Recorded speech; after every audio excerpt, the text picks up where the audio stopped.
Le 16 avril 2025, un vent de trahison souffle sur Ouagadougou.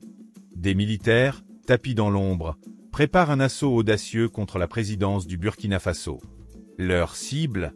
Le capitaine Ibrahim Traoré, l'homme fort d'une nation en quête de souveraineté. Mais ce complot, qualifié de « grand » par les autorités, échoue. Qui sont les cerveaux de cette tentative? Pourquoi maintenant? Et que révèle-t-elle sur l'avenir du Burkina Faso? Pour comprendre ce coup d'État avorté, il faut remonter à septembre 2022. À seulement 34 ans, Ibrahim Traoré, capitaine de l'armée, s'empare du pouvoir par un coup d'État, le deuxième en 8 mois. Le Burkina Faso, ravagé par des attaques djihadistes liées à Al-Qaïda et à l'État islamique, est à bout. Depuis 2015, ces violences ont tué plus de 26 000 personnes et déplacé 2 millions de Burkinabés. Les gouvernements précédents, jugés inefficaces, ont alimenté la colère populaire. Traoré promet une rupture, sécurité, souveraineté et un rejet des puissances occidentales, notamment la France. Mais son arrivée au pouvoir divise. Pour certains, il est un héros panafricaniste, un nouveau Thomas Sankara, l'icône révolutionnaire assassinée en 1987. Pour d'autres, son régime autoritaire, marqué par des arrestations extrajudiciaires et la répression des opposants, sème la peur. En 2024, il prolonge la transition militaire pour 5 ans, repoussant les élections. Ce choix attise les tensions et les ambitions de ses ennemis. Le 21 avril 2025, le ministre de la Sécurité, Mahamadou Sana, prend la parole sur la télévision nationale, RTB. Il révèle un « grand complot » visant à « semer le chaos total ». Selon lui, le 16 avril, un groupe de soldats, recrutés par les « ennemis de la nation », devait attaquer le palais présidentiel. Les cerveaux du complot? Des militaires actuels et anciens, dont le commandant Johanny Compaoré et le lieutenant Abdraman Bari, tous deux déserteurs, opérant depuis la Côte d'Ivoire.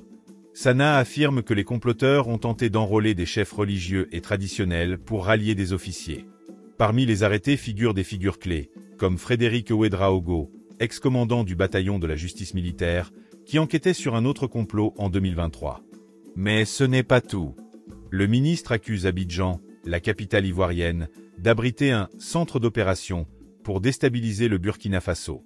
Une accusation grave, qui ravive les tensions régionales. La Côte d'Ivoire, alliée de la France, nie toute implication, mais le doute persiste. Le 30 avril, Ouagadougou explose de ferveur. Des milliers de Burkinabés envahissent la place de la Nation, brandissant des pancartes « Soutien à Traoré »,« Abat l'impérialisme »,« Vive la résistance anti-impérialiste ». C'est l'une des plus grandes manifestations pro-junte depuis 2022. Le Premier ministre, Jean-Emmanuel Ouédraogo, galvanise la foule. 1987, ce n'est pas 2025. Nous sommes debout. Une référence au meurtre de Sankara. Ce soutien massif reflète la popularité de Traoré auprès d'une jeunesse lassée des ingérences étrangères. Depuis son arrivée, il a chassé les bases militaires françaises, nationalisé des mines d'or, et renforcé l'alliance des États du Sahel avec le Mali et le Niger.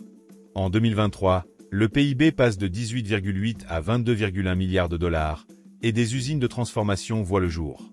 Mais cette popularité a un revers. Les critiques, comme Human Rights Watch, dénoncent des enlèvements de journalistes et des listes noires.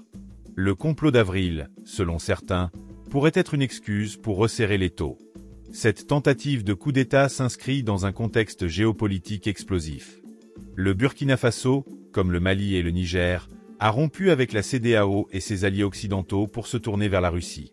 En avril 2025, le ministre des Affaires étrangères burkinabé rencontre Sergueï Lavrov à Moscou, scellant des accords de sécurité. Ce pivot inquiète la France et les États-Unis, qui perdent leur influence dans le Sahel. Les accusations contre la Côte d'Ivoire, alliée de Paris, ne sont pas nouvelles. En juillet 2024, Traoré parlait déjà d'un « centre de déstabilisation » à Abidjan. Certains analystes y voient une stratégie pour rallier le peuple contre un ennemi extérieur. D'autres craignent que ces tensions n'aggravent l'insécurité. Car, malgré les réformes, 40% du Burkina Faso reste sous contrôle djihadiste. Les attaques, comme celle de 2018 contre l'ambassade de France, continuent de hanter le pays. Ce complot avorté pose une question cruciale. Où va le Burkina Faso? Traoré, adulé par les uns, craint par les autres, incarne un paradoxe. Il rêve d'une Afrique souveraine, où les richesses, comme l'or, profitent au peuple. Ses projets, comme la réouverture de 400 écoles en zone de conflit, redonnent espoir. Mais ses méthodes autoritaires, comme la proposition de rétablir la peine de mort en 2024, divisent. La tentative de coup d'État révèle aussi les fractures au sein de l'armée. Plusieurs officiers, dont l'ancien chef d'état-major de la gendarmerie, Evrard Sonda, ont été arrêtés ces derniers mois. Ces tensions internes, combinées à la menace djihadiste, fragilisent le régime.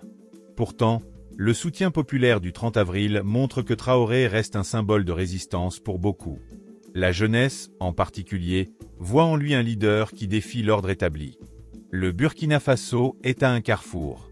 Traoré est-il le sauveur promis, ou un homme dont l'ambition menace la liberté?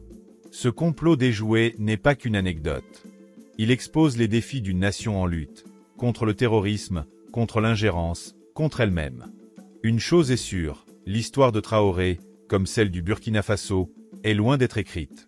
Vous, spectateurs, avez un rôle à jouer. Informez-vous, débattez, car l'avenir de l'Afrique se joue maintenant. Ce n'est que le début. Pour comprendre comment Traoré et le Burkina Faso redessinent l'Afrique, abonnez-vous maintenant. Partagez cette vidéo, laissez votre avis en commentaire. Traoré est-il un héros ou un danger?